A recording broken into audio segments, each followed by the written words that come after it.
प्यारे बच्चों, जैसा कि आप देख सकते हैं ये कार्यपत्रक नंबर 12 है, आपकी वर्कशीट नंबर 12, सामाजिक विज्ञान विषय, और जो तिथि है वो 3/8/2021 के लिए।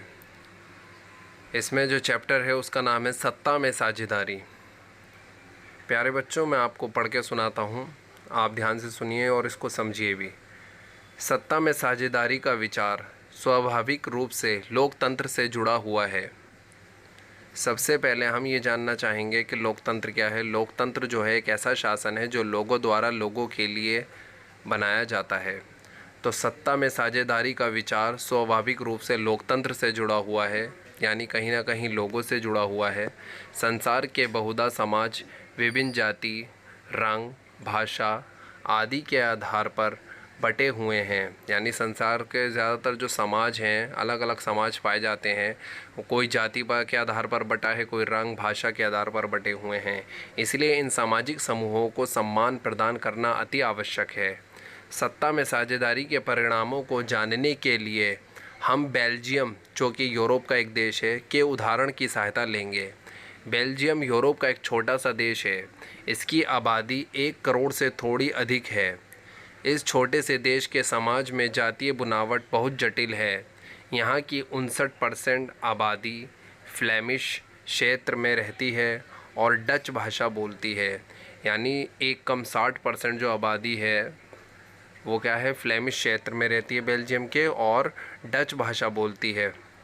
लगभग 40% जो आबादी है वो वेलोनिया क्षेत्र में रहती है और फ्रेंच भाषा बोलती है। राजधानी ब्रुसेल्स, यानी बेल्जियम की जो राजधानी ब्रुसेल्स है, में आबादी जो है 80%, यहाँ पे ब्रुसेल्स की बात हो रही है, 80% जो आबादी है फ्रेंच भाषी यानी फ्रेंच भाषा बोलते हैं, जबकि 20% डच भाषी बोलते हैं।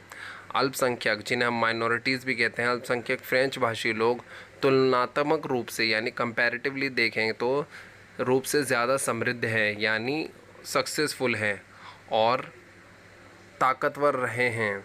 बहुत बाद में जाकर आर्थिक, जिसे हम फाइनेंशियल कहते हैं, विकास और शिक्षा का लाभ पाने वाले डच भाषी लोगों को इस स्थिति से नाराज़गी थी।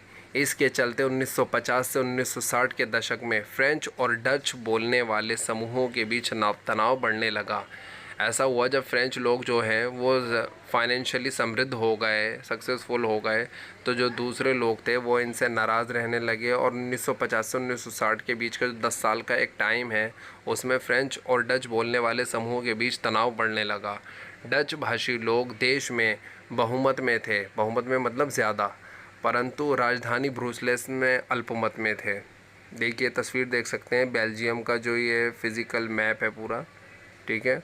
और दूसरी तरफ नीचे देखेंगे तो फ्रांस है, ऊपर देखेंगे राइट की तरफ जर्मनी, फिर सबसे ऊपर टॉप नेदरलैंड। इसके बाद फिर इधर देखिए डच स्पीकर 59%, फ्रेंच स्पीकर 40% और अन्य 1% जर्मन स्पीकर हैं। इन ब्रुसेल्स में जो दिखाया 80% लोग क्या बोलते हैं, फ्रेंच भाषा बोलते हैं, फ्रेंच यानी फ्रांस की भाषा जिसकी राजधानी पेरिस है, और 20% लोगों की जो आबादी है वो डच भाषा है, ठीक है। 1970 से 1993 लगभग 23 साल के बीच में बेल्जियम ने अपने संविधान में 4 संशोधन किए। संशोधन बच्चों इसे कहते हैं एक तरीके से जो है किसी चीज़ को ठीक करना, ठीक है। सिर्फ इसीलिए किए ताकि देश में किसी को बेगानेपन का एहसास ना हो एवं सभी मिलजुल कर रह सकें। देखिए हर देश के संविधान होता है, संविधान लोगों को जीने का एक तरीका देता है, और इसमें काफ़ी टाइम टू टाइम संशोधन किए जाते हैं, और वो सिर्फ इसलिए किए जाते हैं कि देश की जो जनता है उसको बेगानापन ना लगे और किसी एक समाज को ऐसा ना लगे कि उसको एक्सप्लॉइट किया जा रहा है। ठीक इसी तरह से बेल्जियम ने भी पिछले 23 साल में यानी 70 से 1993 के बीच में 4 संशोधन किए।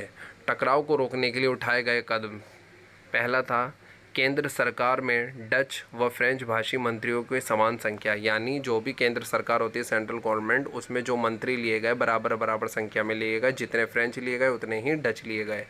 फिर दूसरा है केंद्र सरकार की अनेक शक्तियाँ देश के 2 इलाकों की क्षेत्रीय सरकार को दी गई। तीसरा है ब्रुसेल्स में अलग सरकार है, इसमें दोनों समुदायों को समान प्रतिनिधित्व कहते हैं, रिप्रेजेंटेटिव, जैसे क्लास में मॉनिटर होता है ना, ऐसे ही ब्रुसेल्स में भी दोनों को दिया गया। सामुदायिक सरकार का निर्माण इनका चुनाव संबंधित भाषा के लोगों के द्वारा होता है। इस सरकार के पास सांस्कृतिक, कल्चरल, शैक्षिक, एजुकेशनल तथा भाषा संबंधी शक्तियाँ हैं। बच्चों आगे देख सकते हैं आप, सही विकल्प का चयन कीजिए।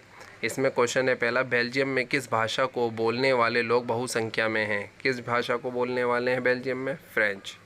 जैसे कि आप ये देख सकते हैं यहाँ पे, सॉरी फ्रेंच नहीं है, यहाँ पे है डच स्पीकर।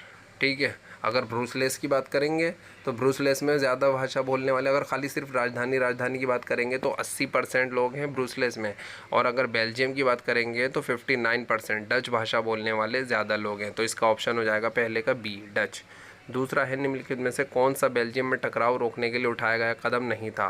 पहला, क्षेत्रीय सरकारों को शक्तियाँ दी गई, सामुदायिक सरकार का प्रावधान, सामुदायिक सरकार को चलाने के लिए राज्यपालों की नियुक्ति, ब्रूसलेस में अलग सरकार। क्या नहीं, आई थिंक इसका ए आंसर है। ठीक है। और आप देख सकते हैं, इसे कर सकते हैं अपने, और इसको करके सॉल्व करके इसकी जो भी आप करेंगे अपनी नोटबुक में करेंगे, और करने के बाद अपनी अटेंडेंस सिर्फ अपना नाम, फादर नेम, रोल नंबर और अपनी वर्कशीट नंबर 12 डन या कंप्लीट करके सिर्फ अटेंडेंस भेजेंगे। बच्चों इससे पहले की भी वर्कशीट आपको जल्द से जल्द कराई जाएंगी, और जिस लिंक से ये भेजी गई हैं इस लिंक पे जाके आप और वीडियो भी देख सकते हैं। तब तक के लिए धन्यवाद, और अपनी पढ़ाई में अपना पूरा ध्यान लगाएं, साफ़ सफाई का ध्यान रखें, मास्क लगा के जाएं और उचित गैप बना कर रहें। धन्यवाद।